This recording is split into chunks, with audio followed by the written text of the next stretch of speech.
Welcome! For the very first time, the Thrift Store Rundown's Odyssey to the Oscars is going overtime and bringing the Academy Awards home on a budget. And why are we going overtime? It's simple. Because of the amount of content that I just could not fit in the entire week prior to the 94th Annual Oscars. The amount of content here is definitely a doozy, just like the Oscars themselves. I hope you enjoyed watching them last night on ABC. Granted, I will have no way of knowing who won, who lost, or the miscellaneous aha moments that happened at the Dolby Theater because I film all of these reviews ahead of time. As far as the reviews themselves, the largest assembly of items I've ever gathered for OTTO here on TSR. 29 items and 28 videos. Then again, there is my Odyssey to the Oscars wrap-up show, which I do every year and will be posted tomorrow, where I tell you my thoughts on the winners, the nominees, the facet if applicable, some of the best moments inside the Dolby Theater, and of course, where I round up all of my OTTO content from this year. So stay tuned. But in the meantime, here we are, the day after the Oscars, the calm after the storm. And keep this in mind if you're dreaming of one day joining the Motion Picture Academy for next year's Oscars. You'll want to start by studying cinema at an undergraduate academy of your choosing, i.e. your high school, college, or university alma mater that offers a comprehensive course in filmmaking. After wooing your professors and peers with your filmmaking prowess, you might be on the hook to woo the esteemed panels of judges at a student film festival near you. Like, for example, this, one of the more unnotoriable, if that's even a word, student film festivals in all of America.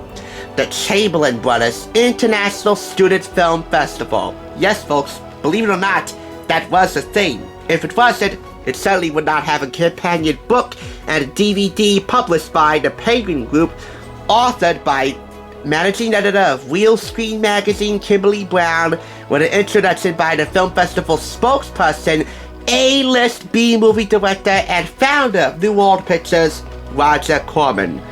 This was purchased for $3.99. The DVD runs 2 hours long and contains 6 of the Student Film Festival's top picks, screened at the very first annual Chamberlain Bros International Student Film Fest. We also have here a press release letter from Lisa Marielle Brown of the Penguin Group. March 2005 marks the landmark publication of an innovative book and DVD project, the Chamberlain Brothers International Student Film Festival, which retails for $14.95 in the US.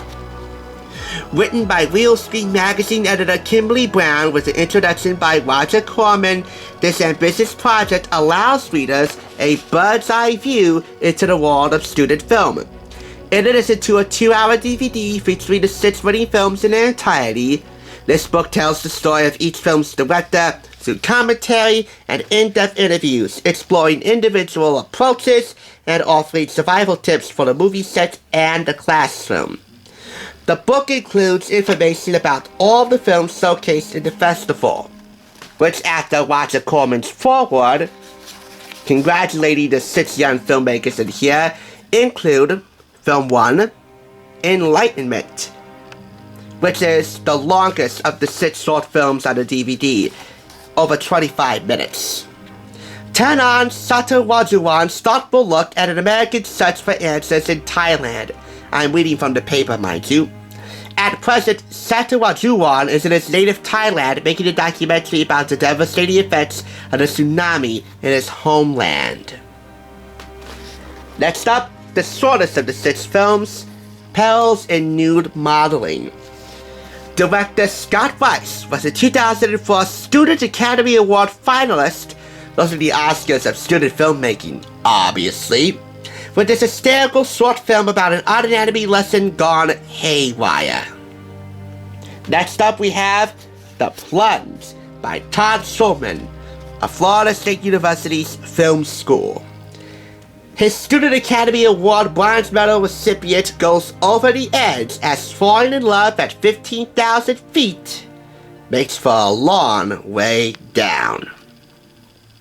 We also have The Reunion, a film by Ben Epstein. This look at what happened to the one that got away won director Ben Epstein first prize at the 2004 New York University First Run Film Festival. Next we have here the second longest of the short films, Toxin, directed by Chris Falken. This is his pulse-pounding thriller which captivates from the very first shot. There's no telling who will live and who will die. You gotta pop in the DVD to find out. And finally we have here Zeke from Data Buning, also Florida State University's film school. Data Buning's dark comedy about a battle between a man and his cat played at the International Cannes Film Festival. Buning is now working on the television show Survivor. Well, at least that's one of the 6 filmmakers in here that actually got on to have much more of a lucrative, notoriable career. But I'm pretty sure all of these gifted filmmakers went on to bigger and better things. About the festival itself. This drew in submissions from around the world in an effort to highlight the outstanding student film work being done today, providing a glimpse at what the work the next generation of filmmakers is all about, and their line of work. Winners were selected by a panel of media professionals. The festival itself was held between March 31st and April 2nd, 2005 at the Tribeca Cinema, with a party to commemorate the launch of the festival and the publication of this companion book and DVD set, followed by a screening of the films. Roger Corman was in attendance as this year's spokesperson, along with other special guests. They also include album mentions for some other films that were not officially selected for screening at this festival. So in summary, all 6 of the filmmakers in here talk at length about the casting process, the production design, the art direction, the principal photography process, the visual effects, the stunts, the editing, the original scoring and music selections of the film. Plus, they have a brief little Q&A with author Kimberly Brown. Same questions, different, enlightening, refreshing, and riveting answers for each director. These are highly accomplished films in which the directors show a mastery of the art of visual storytelling and succeed in realizing their vision in dynamic ways. So here we have here brief summaries of each of the 6 films that I read off of the paper here. They differ here on the back. Thank goodness for this press release paper, which is double-sided by the way. Go behind the scenes with each of the talented young directors here and then queue up their discussed works on your DVD player.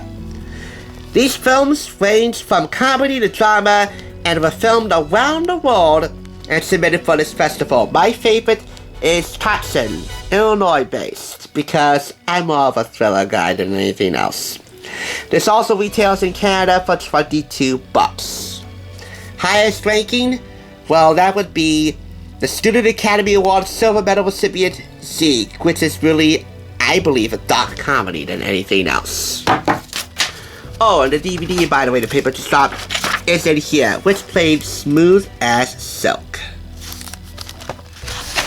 Let me pick up the paper, put it back in, for posterity's sake, and award this 4.5 out of 5 claps. Plenty of behind-the-scenes photography in here as well, but all black and white.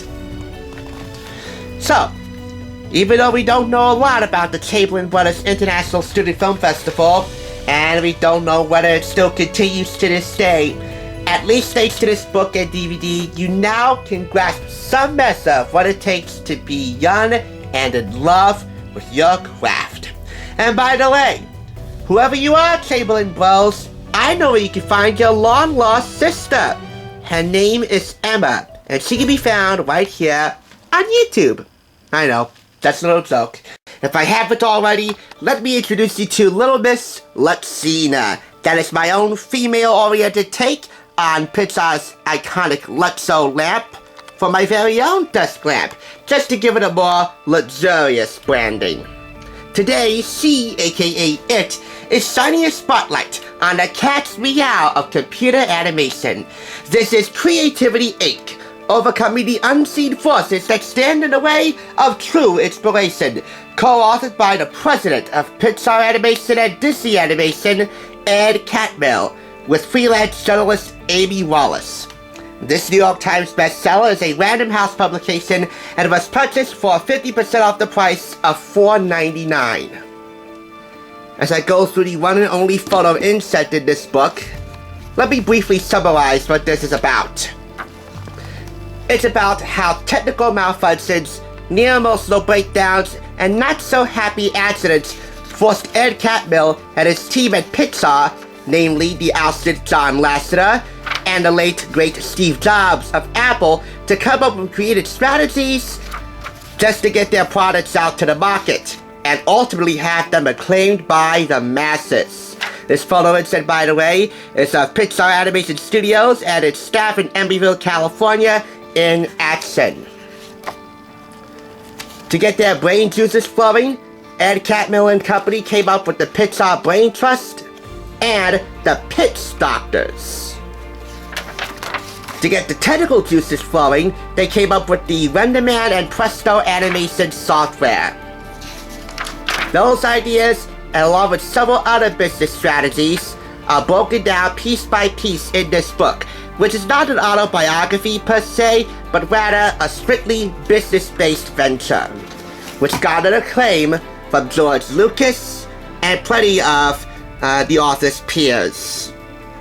So this retails for $28 in the US. Creativity Inc. is a book for managers who want to lead employees to new heights. A manual for anyone who strives for originality, and the first ever trip into the nerve center of Pixar Animation, into the meetings, postmortems, and brain trust sessions where some of the most successful films in history are made. It is, at heart, a book about how to build a creative culture, but it is also, as Pixar co-founder and president Ed Catmull writes, quote, an expression of the ideas that I believe make the best in us possible. So you can read more on the dust jacket here. I don't really have time to do so, but you'll pick up a lot of good creative business strategies here to apply to your own business if you operate your own business or looking to start in any business, never mind computer animation or filmmaking. Even though we all know Pixar Animation is one of Hollywood's most esteemed and acclaimed movie studios. Never mind that it's one of the most esteemed, acclaimed animation studios. It's just one of the finest around, period. No matter what art form, live action or animation, they decide to take on. So, I give this 5 out of 5 claps. It also includes an epilogue eulogizing the late, great Steve Jobs. This kind of effort? Not bad for a man whose talents led him and his team and an iconic Luxo lamp to infinity and beyond. If making a Western in Telluride, Colorado was a Winter Olympic event, then this just so happens to be Quentin Tarantino's Figure 8 routine. Think about it. His 8th film entitled The Hateful Eight, serendipity at its absolute most cinematic. This is the special ROADSHOW engagement souvenir which I picked up for $2.99. And what is a ROADSHOW? Well, ROADSHOWs, quite simply put, were bigger, more grander releases of films like these, such as The Ten Commandments, Ben-Hur, Lawrence of Arabia, and now The Hateful Eight, the first ever ROADSHOW release in over 50 years. You'll learn more about that in this ROADSHOW release square inside this souvenir program. ROADSHOWs consisted of a musical overture to start the show, an intermission between acts, and a souvenir program like this one, which includes behind-the-scenes photography and stills from the film, a cast listing right here with Tarantino regulars alongside newcomers to his masterclass in filmmaking, from script to ROADSHOW. A little story on how the Hateful Eight transformed from a dramatic staged reading at the Los Angeles Ace Hotel Theater into an ultra-panavision 70mm film, which won an Academy Award for its composer Ennio Morricone, his first and only competitive Oscar after winning a Lifetime Achievement Award many, many decades ago. Say what you will about filmmaker Quentin Tarantino, but you have to admit, he works hard to turn each of his films into an event. With The Hateful Eight, he's going old school and shooting on a format that hasn't been used in nearly half a century. And that presents challenges. If I'm going to shoot in 65mm and release in 70, I'm not going to get 3,000 theaters to convert to 70, even if they wanted to, which they don't. However, we could do a roadshow version of such, where we go in 100 screens. Roadshows started in the late 50s and became popular in the 60s. The whole idea behind them was really neat. It was really cool. It made movies special. What happened was they do a 70mm print of a film, and then you go in to see the film and you get a big old program. Normally, there would be about like 10 extra minutes added to the movie that you'd only get to see in the roadshow version. That'll be the case with The Hateful Eight when it hits screens in its roadshow format. Cinematographer Robert Richardson says it was a dream to work with the Panavision Ultra 70 format. It's the widest format you could get other than 3-camera Cinerama. When you see the grain of 70, you see the color of 70, like the wide shot inside the barn and the close-ups of the faces. It's beautiful. By shooting it in 65mm, I'm guaranteeing to some degree or another, there will be 70mm film prints out there in the world, screening for people who care. Tarantino hopes that enough people will share his passion for a movie shot and projected on film to make The Hateful Eight Roadshow a hit when it opens on Christmas Day in select theaters. This is the one and only time, by the way, where Quentin Tarantino employed a composer to create an original score for his film. You'll also find a listing of all the major cities for the 2015 Roadshow tour on the back here of this Weinstein Company release. I wish a little bit more material for this, but hey, 5 out of 5 claps will do it just fine. I can't give 8 because that would be against the rules. I have to give it the maximum of 5 claps. Can't go against your own rules. Other than that, I certainly do hope it won't be the last time I come across a roadshow souvenir like this, but if it ever is, just know that this is most definitely more than enough. Why the change of scenery? Well, it couldn't be helped. It got way too noisy upstairs, so much so that I had to take things downstairs to the basement, aka the one and only laundry room in this apartment. Sometimes in emergency situations, it just has to happen. Anyway, I trust that many of you will be feeling a lot like this laundry room. Dark and gloomy, after placing your money in an Oscars betting pool, betting on the losers of the 94th Annual Academy Awards. It's during those times, and we all have those times, even away from that particular scenario, where some comfort food is in order, like Katie Lee's chicken pot pie here. Well, you're in luck, because the January-February 2017 issue of Food Net Bag is all about comfort food. Cozy dinners among 100 easy recipes, plus an entire year's worth of cupcakes. We have some Super Bowl party food with Guy Fieri's best nachos, fun with fries, and surprisingly low-cal comfort food classics, mini meatloafs, barbecue chicken sandwiches, and spaghetti with sausage. And details on page 10 on how you can win a weekend getaway. All this for 25% off the price of $1.49. Yes, this is one of the 18 issues of Food Network magazine that I purchased over 2 days at 9 stacks, 9 issues per stack. So let's go ahead and get started by highlighting some recipes from the stars. First up, keen on quinoa. Food Network chefs give this protein-packed grain the star treatment. So we have here Guy Fieri's turkey and quinoa stuffed peppers. Turkey, quinoa, and kale make this a real deal stuffed pepper, but it's still light and healthy. We also have here Demarius Phillips quinoa and salmon croquettes. Trisha Yearwood's quinoa corn chowder. After that, we have Katie Lee's chicken pot pie. This is a photographic step-by-step tutorial for making her version of this comfort food staple. Then we move on to a romantic dinner for 2 because keep in mind, this is a dual month issue. One of the 2 months they cover is February, and February of course is the month of love. Valentine's Day. Give your sweetheart the best gift imaginable. Ina Garten steak dinner for 2. This is her filet mignon with mustard and mushrooms, plus an endive, orange, and roquefort salad, and a coffee granata. And now for the main reason that this issue is being highlighted. This is David Burker's award-winning appetizers menu with a stylish cocktail for his Oscars night in. 2 years ago, 2 years prior to this issue being released, in 2015, he had the hottest ticket in Hollywood on Oscars night, a seat at the awards show and an invite to nearly every after party.